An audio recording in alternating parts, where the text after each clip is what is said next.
Concept या strategy सिखाने वाला हूं, इसमें आपका जो प्रॉफिट होगा वो आपके स्टॉप लॉस के कंपैरिजन में 5 से 10 गुना भी ज्यादा हो सकता है। यानी अगर इसमें आपका स्टॉप लॉस हिट होता है तो वो बहुत छोटा होगा, और अगर आपका टारगेट हिट होगा तो वो बहुत बड़ा होगा। और ऐसा इसलिए है क्योंकि इस स्ट्रेटजी में हम इंस्टीट्यूशनल इन्वेस्टर्स के साथ ही अपना ट्रेड प्लेस करने की कोशिश करते हैं, इसलिए इसको स्मार्ट मनी कंसेप्ट भी कहा जाता है। तो ये होता क्या है और इससे रिलेटेड स्ट्रेटजीज क्या है, चलिए इसके बारे में बात करते हैं। तो इसमें देखिए बेसिकली हमें 4 चीजें सीखनी है।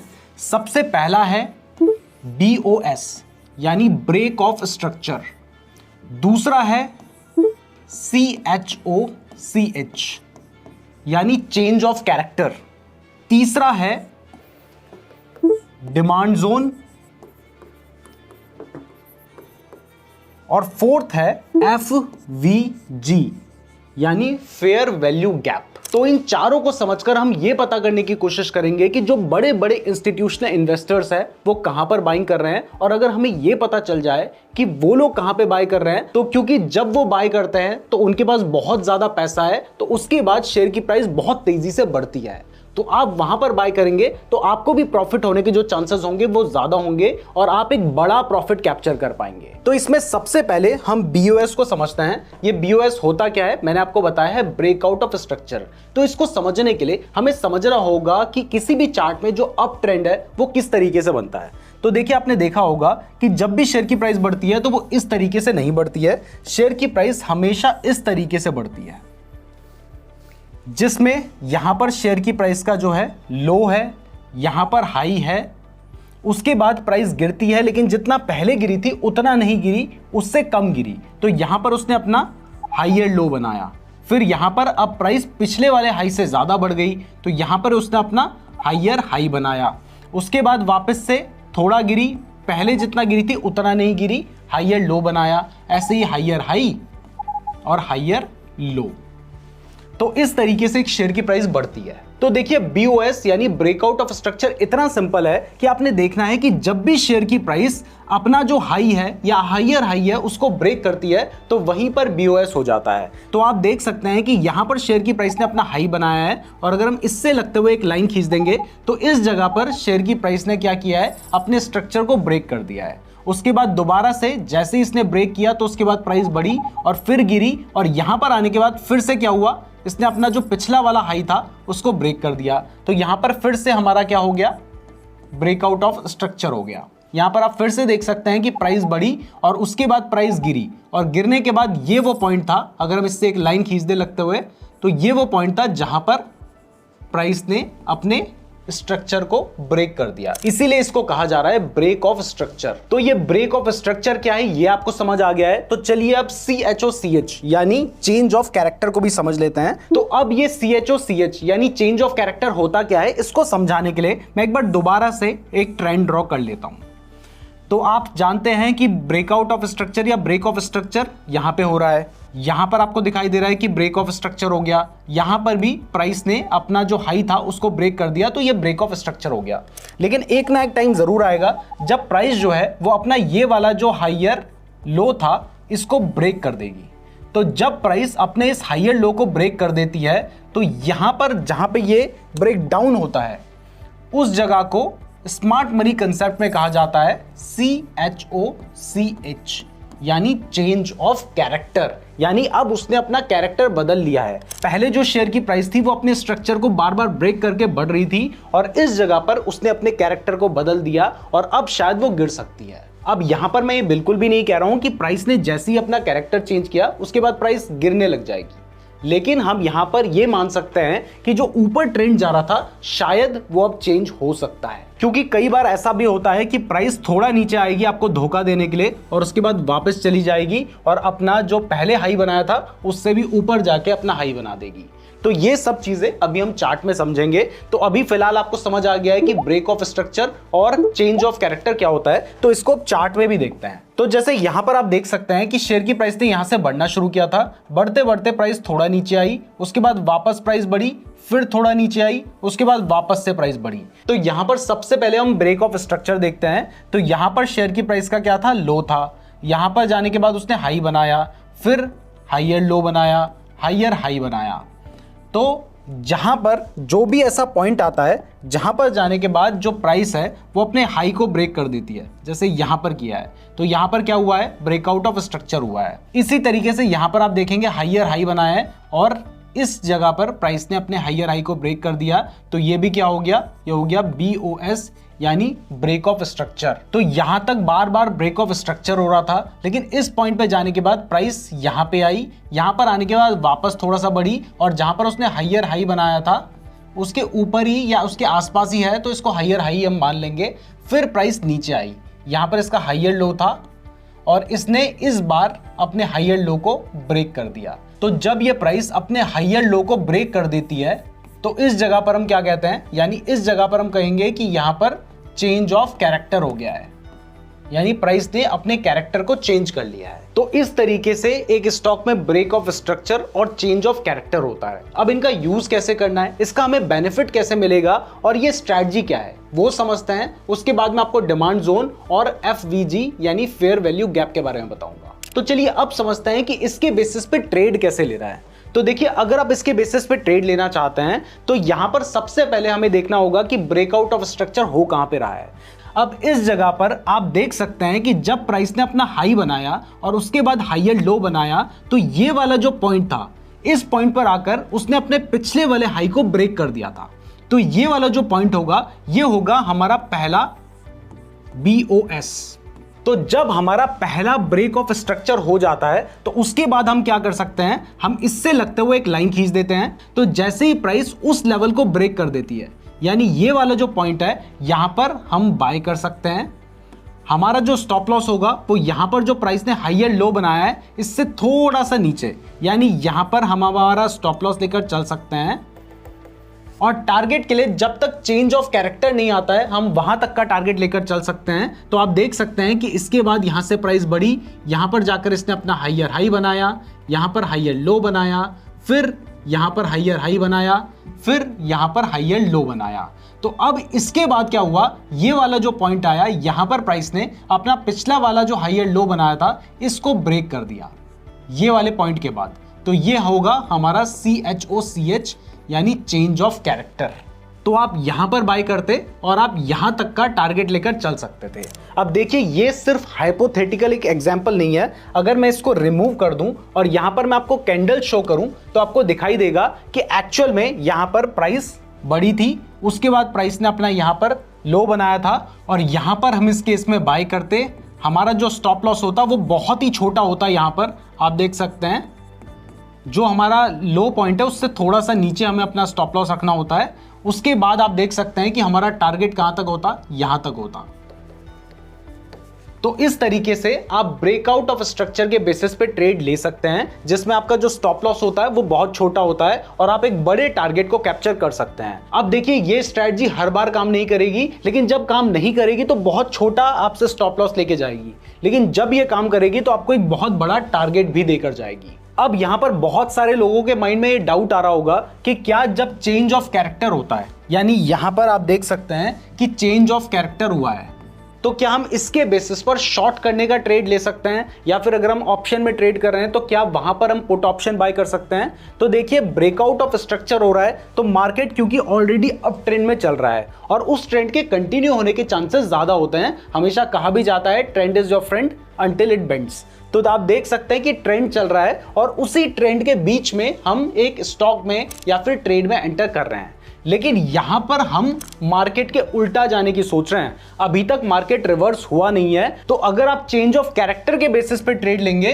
तो इसके बाद यहां पर तो ये काम कर गया, लेकिन ज्यादातर केस में क्या होगा कि प्राइस आपको धोखा देकर वापस ऊपर बढ़ जाएगी। तो आपने चेंज ऑफ कैरेक्टर के बेसिस पर शॉर्ट करने का ट्रेड नहीं लेना है। अगर आपको शॉर्ट करने का ट्रेड लेना है तो वो भी आप डाउन ट्रेंड में ब्रेक ऑफ स्ट्रक्चर के हिसाब से ही लेंगे। तो अब अगर हम डाउन ट्रेंड के हिसाब से देखें तो आप देख सकते हैं कि जो प्राइस है उसने अपना हाई यहां पर बनाया था, यहां पर अपना लो बनाया, यहां पर लोअर हाई बनाया, यहां पर लोअर लो बनाया।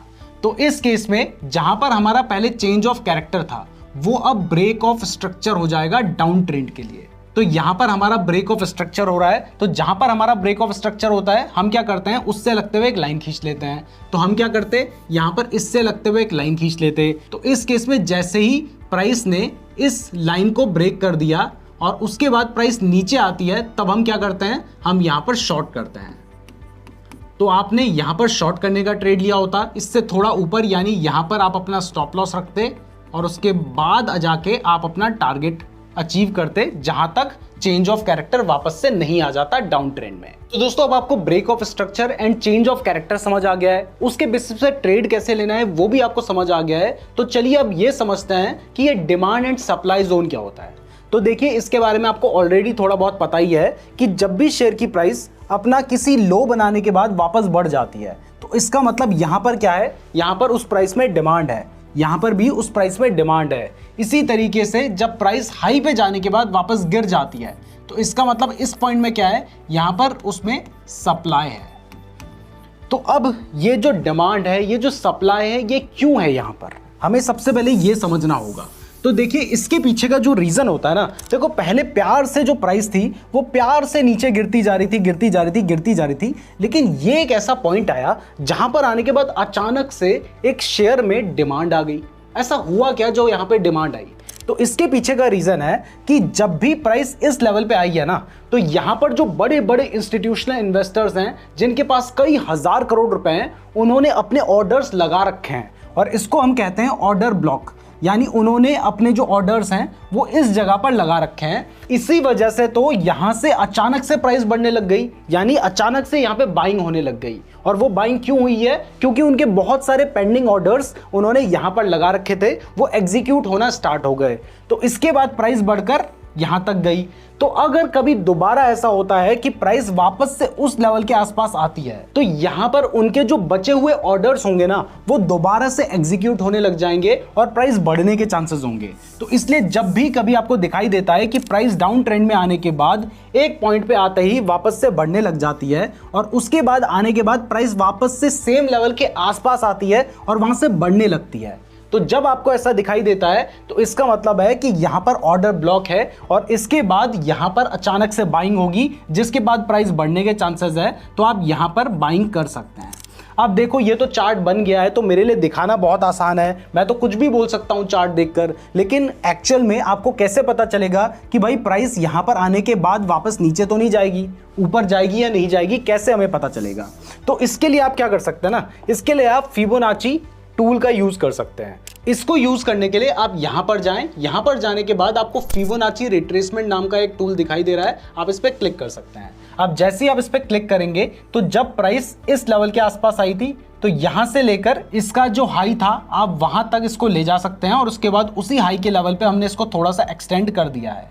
तो जब हमने फिबोनाची लगा दिया है, तो अब मान लो कि आपने देखा कि प्राइस यहां से लेके यहां तक बढ़ी थी और उसके बाद वापस से प्राइस जो है वो इस लेवल से बढ़ने लगी है, तो अगर प्राइस 0.786 तक भी आने के बाद बढ़ती है, तो आपको दोबारा से प्राइस सेम उसी लेवल पे आएगी, उसका वेट नहीं करना है, क्योंकि वो नहीं होने वाला, और होगा भी तो हर बार नहीं होगा। तो अगर प्राइस 78.6% या 0.786 पर भी आने के बाद वापस बढ़ जाती है, तो आप समझ सकते हैं कि यहां पर एक स्ट्रॉन्ग डिमांड जोन है और आप यहां पर बाइंग कर सकते हैं। अब इसका उल्टा अगर आपको सप्लाई जोन का पता करना है, तो जिस लेवल पे जाने के बाद प्राइस गिरने लग गई थी, ये हमारा सीधा सा मतलब है कि यहां पर बड़े इंस्टीट्यूशनल इन्वेस्टर्स ने सेल किया था। तो अब अगर दोबारा से प्राइस यहां पर आएगी तो वो अपना नुकसान थोड़ी होने देंगे, वो पूरी जान लगा देंगे कि प्राइस वापस गिरे। तो अगर प्राइस यहां पर आने के बाद दोबारा से गिरने लगती है, मतलब पहले प्राइस यहां पर आई थी और इंस्टीट्यूशनल इन्वेस्टर्स ने सेल किया था, अब यहां तक तो हमें पता नहीं चलेगा ना कि वो यहां पे सेल करेंगे। अब अभी तो हम देख सकते हैं क्योंकि हमने आगे का चार्ट देख लिया है, लेकिन जब आप यहां पे होंगे तब आपको पता नहीं चलेगा। तो अब आपने देखा कि इसके बाद प्राइस नीचे आ गई है, तो यहां तक आपको दिखाई दिया कि यहां तक प्राइस आई, उसके बाद वापस प्राइस बढ़ी, लेकिन जो पहले वाला लेवल था जहां पर आने के बाद प्राइस गिरी थी, उस लेवल के पास आके ही वापस से प्राइस नीचे गिरने लग गई। आपने देखा कि यहां पर आने के बाद प्राइस वापस से गिरी है। तो अब आप क्या कर सकते हैं कि जब दूसरी बार प्राइस उस लेवल के पास आने के बाद गिरी है, तो आप यहां पर शॉर्ट करने की पोजीशन ले सकते हैं। आपका जो स्टॉप लॉस होगा वो जो स्विंग हाई है उसके थोड़ा ऊपर, यानी यहां पर आपका स्टॉप लॉस होगा। तो इस केस में आप यहां पर शॉर्ट कर सकते थे और आपका जो स्टॉप लॉस होता वो यहां पर होता। और अगर आपको कंफर्मेशन चाहिए था तो इसके लिए आप फिबोनाची का यूज कर सकते थे, और वो यूज आप कैसे करते, उसके लिए फिर से आपने फिबोनाची टूल पे जाना होता, यहां से उस टूल को सेलेक्ट करना होता और इस बार जो स्विंग हाई था वहां से लेकर जहां तक प्राइस नीचे आई थी, इस केस में यहां तक नीचे आई थी, आप यहां तक अपना जो फिबोनाची था उसको ड्रॉ कर सकते थे। और इसको अब मैं थोड़ा सा आपको बड़ा करके दिखाऊं तो आप देख सकते हैं कि प्राइस वापस से जो 0.786 का लेवल था वहां तक आने के बाद गिरी है। तो आप यहां से कंफर्म हो सकते थे कि इसके बाद प्राइस गिर रही है तो वो ज्यादा गिर सकती है और यहां पर आप एंट्री ले सकते थे शॉर्ट करने की। तो इस तरीके से आप डिमांड एंड सप्लाई के बेसिस पे बाय एंड सेल करने की एंट्री ले सकते थे। तो अगर ये सारे कंसेप्ट आपको क्लियर हो गए हैं तो चलिए अब समझते हैं फेयर वैल्यू गैप के बारे में। लेकिन उससे पहले वीडियो को लाइक नहीं किया है तो वीडियो को लाइक जरूर कर दीजिएगा। और हाँ, अगर आप अपने ट्रेडिंग के लिए या इन्वेस्टमेंट के लिए बेस्ट डीमैट अकाउंट खुलवाना चाहते हैं तो कुछ अच्छे डीमैट अकाउंट जिन्हें मैं खुद भी यूज करता हूं उनका लिंक मैंने आपको डिस्क्रिप्शन पे दे रखा है, तो डिस्क्रिप्शन जरूर चेक कर लीजिएगा। तो देखिए, जब भी चार्ट में आपको एक इस तरीके की बड़ी कैंडल दिखाई देती है या फिर ऐसी बड़ी कैंडल दिखाई देती है तो ये बड़ी कैंडल कोई भी हमारे जैसा रिटेल इन्वेस्टर की वजह से नहीं बन रही है। ये बड़ी कैंडल बन रही है बड़े बड़े इंस्टीट्यूशनल इन्वेस्टर्स जब बहुत सारा पैसा इन्वेस्ट करते हैं तब इस तरीके की बड़ी कैंडल बनती है। तो जब इस तरीके की बड़ी कैंडल बन रही है तो इसका सीधा सा मतलब है कि ये जो रेंज है ना, यहां पर जो बड़े बड़े इंस्टीट्यूशनल इन्वेस्टर्स हैं उनके पेंडिंग ऑर्डर्स पड़े हुए हैं, यानी उनका ऑर्डर ब्लॉक पड़ा हुआ है। और जैसे ही प्राइस दोबारा से इस रेंज पर आएगी तो वापस से यहां से प्राइस बढ़ने के बहुत ज्यादा चांसेस होंगे। तो जब इस तरीके की कैंडल बन रही है तब आपने क्या करना होता है कि ये जो बड़ी वाली कैंडल बनी है, इस कैंडल की से पहले वाली जो कैंडल है, जो कि इस केस में ये वाली कैंडल है, इसके विक से लगते हुए एक लाइन ड्रॉ कर लेनी होती है कुछ इस तरीके से। दूसरा आपको क्या करना होता है, इसके बाद वाली जो कैंडल है, यानी इस बड़ी कैंडल के बनने के बाद जो कैंडल बन रही है उसकी नीचे वाली विक, यानी ये वाली जो विक है, इससे लगते हुए एक लाइन खींच लेनी होती है। अब ये जब आप लाइन खींच लेते हैं तो यहां पर आपको दिखाई दे रहा है कि इन दोनों यानी फर्स्ट और थर्ड कैंडल की जो विक है ये एक दूसरे को ओवरलैप नहीं कर रही है और यहां पर एक गैप बन रहा है क्योंकि हमने इससे लगते हुए एक लाइन खींची है। और जो ये गैप बनता है इसको कहा जाता है फेयर वैल्यू गैप। तो अब जब ये गैप बन गया है और यहां पर इतनी बड़ी कैंडल बनी थी तो इसका मतलब क्या होता है कि जब दोबारा प्राइस इस रेंज के आसपास आएगी, यानी इस रेंज में आएगी, तब उसके बाद वापस से, क्योंकि यहां पर आप देख सकते हैं कि बड़ी कैंडल बनी है, यानी जो इंस्टीट्यूशनल इन्वेस्टर्स हैं वो यहां पर बाइंग करते हैं, तो जब दोबारा से प्राइस यहां पर आएगी तो वो फिर से बाइंग करेंगे और उसके बाद प्राइस बढ़ने के चांसेस होंगे। तो इस केस में ये जो आपकी रेंज है, अगर प्राइस यहां पर आती है तो यहां पर आने के बाद इससे थोड़ा नीचे, यानी यहां का आप स्टॉप लॉस लेकर चल सकते हैं। और टारगेट के लिए जो इससे पहले इसने हाई बनाया था, यानी ये जो हाई बनाया था यहां तक का आप टारगेट लेकर चल सकते हैं। और जैसे ही इस लेवल पे आने के बाद प्राइस इस लेवल से ऊपर, यानी यहां पर कहीं पर कैंडल बनेगी, यहां पर आप अपनी बाय करने की एंट्री ले सकते हैं। तो इस तरीके से फेयर वैल्यू गैप के हिसाब से ट्रेड लिया जाता है। अब यहां पर एक बात का ध्यान रखना कि यह तरीका हर बार काम नहीं करेगा, लेकिन जब भी काम करेगा आप सोचो कि आपको कितना बड़ा टारगेट देकर जाएगा और आपका जो स्टॉप लॉस होगा वो कितना छोटा होगा। जैसे इसका एक एग्जांपल आपको दिखाऊं तो यहां पर भी आपको एक बड़ी ग्रीन कलर की कैंडल दिखाई दे रही है, तो हम क्या करेंगे, इससे लगते हुए अपनी दो लाइन खींच लेंगे। एक इससे पहले वाली कैंडल की विक से लगते हुए, तो यहां पर हमने एक लाइन खींच ली है, और दूसरी जो लाइन हम खींचेंगे वो इसके बाद वाली कैंडल जो है उसके नीचे वाली विक से लगते हुए खींचेंगे। तो यहां पर हमारा फेयर वैल्यू गैप बन चुका है। अब इसके बाद आप देख सकते हैं कि जैसे ही प्राइस दोबारा इस रेंज के पास आई उसके बाद वापस से बढ़ी है। अब यहां पर एक चीज का ध्यान रखना कि जरूरी नहीं कि एग्जैक्टली इसी पॉइंट पर आने के बाद बढ़े, इसीलिए मैंने आपको कहा है कि इस केस में आपका जो स्टॉप लॉस होना चाहिए वो ये जो फेयर वैल्यू गैप है इसके थोड़ा नीचे होना चाहिए। और आप बाइंग कहां पे करेंगे, जैसे ही प्राइस ये जो फेयर वैल्यू गैप है इसके ऊपर निकल जाती है, आप वहां पर बाइंग करेंगे, क्योंकि कई बार हो सकता है कि प्राइस इस रेंज पर आए और उसके बाद नीचे चली जाए। तो आपने स्ट्रिक्टली बाइंग सिर्फ तब करनी है जब जो प्राइस है वो इस फेयर वैल्यू गैप के ऊपर जाती है। अब अगर आपको शॉर्ट करना है तो वो आप कैसे करेंगे, चलिए ये भी समझ लेते हैं। तो जब भी आपको इस तरीके की एक कैंडल दिखाई देती है बड़ी रेड कलर की, जो कि यहां पर आपको दिखाई दे रही है, तो उससे पहले वाली कैंडल, अब यहां पे कंडीशन क्या है उसको ध्यान से समझ लीजिए कि जो इससे पहले वाली कैंडल है उसकी जो विक होनी चाहिए वो इसके बाद वाली कैंडल की विक को ओवरलैप नहीं कर रही होनी चाहिए। यानी इसकी जो विक है वो ऐसा ना हो कि, जैसे आप देख सकते हैं कि इसकी विक यहां पर है, वो ऐसा ना हो कि इसके नीचे तक आ रही हो और इसकी ऊपर तक जा रही हो। अगर एक दूसरे को ओवरलैप कर रही होंगी, एक दूसरे के आसपास आ रही होंगी, तो वहां पर कोई गैप है ही नहीं। तो इसका मतलब है कि दोनों की जो विक है उसमें डिफरेंस होना चाहिए। तो जब इस तरीके की रेड कैंडल बनती है तो हम क्या करते हैं, इससे पहले वाली जो कैंडल है उससे लगते हुए एक लाइन ड्रॉ कर लेते हैं उसकी विक से लगते हुए, और उसके बाद वाली जो कैंडल बनती है उसकी ऊपर वाली विक से लगते हुए भी हम एक लाइन ड्रॉ कर लेते हैं। तो यहाँ पर हमने हॉरिजॉन्टल लाइन को सेलेक्ट कर लिया है और इसकी ऊपर वाली विक ये है, इससे लगते हुए हमने लाइन ड्रॉ कर ली है। तो ये हमारा बन गया है FVG यानी फेयर वैल्यू गैप। और जब दोबारा से प्राइस इस रेंज के पास आती है तो वहां से प्राइस गिरने के चांसेस होते हैं और आप देख सकते हैं कि इस रेंज पे आने के बाद प्राइस वापस से गिरी है। अब यहां पर भी आप देख सकते हैं कि एग्जैक्टली नहीं हुआ है, तो आपका जो स्टॉप लॉस होगा वो आपने थोड़ा सा ऊपर या फिर जो स्विंग हाई या आसपास की जो हाई कैंडल आपको दिखाई दे रही है आप वहां पर अपना स्टॉप लॉस रखेंगे। अब जब प्राइस इस गैप पे जाने के बाद वापस नीचे आती है यानी यहां पर आप शॉर्ट करने की पोजीशन लेंगे। जब तक प्राइस नीचे नहीं आई है आप तब तक शॉर्ट करने की पोजीशन नहीं लेंगे और टारगेट के लिए इससे पहले प्राइस जहां तक नीचे गई थी यानी यहां तक नीचे गई थी तो आप यहां तक का ही टारगेट लेकर चल सकते हैं। अब अगर यहां पर भी देखो तो आपका जो स्टॉप लॉस होगा वो बहुत छोटा है, सिर्फ यहां से लेकर यहां तक का स्टॉप लॉस है। और टारगेट अगर आप देखोगे तो आप देख सकते हैं कि कितना बड़ा टारगेट आपको यहां पर मिल सकता है आगे चलकर। तो ये कुछ तरीके होते हैं जिनमें हम बड़े इंस्टीट्यूशनल इन्वेस्टर्स किस तरीके से बाइंग कर रहे हैं उसको समझकर उनके साथ ही अपना ट्रेड लेने की कोशिश करते हैं। और जब हम उनके साथ ट्रेड लेंगे तो क्योंकि वो बहुत ज्यादा पैसा लगा रहे हैं तो वहां पर हमारा जो स्टॉप लॉस होगा वो छोटा होगा और हम बहुत बड़ा टारगेट अचीव कर सकते हैं।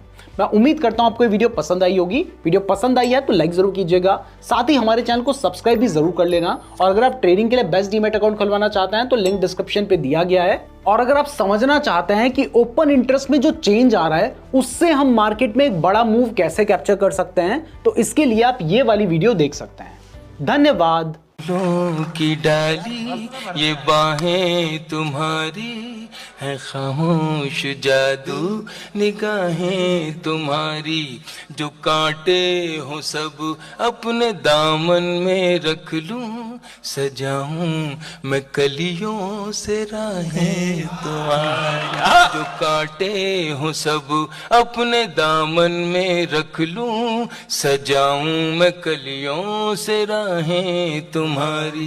नजर से जमाने की खुद को बचाना, किसी और से देखो दिल ना लगाना, कि मेरी अमानत हो तुम, बहुत खूबसूरत हो तुम।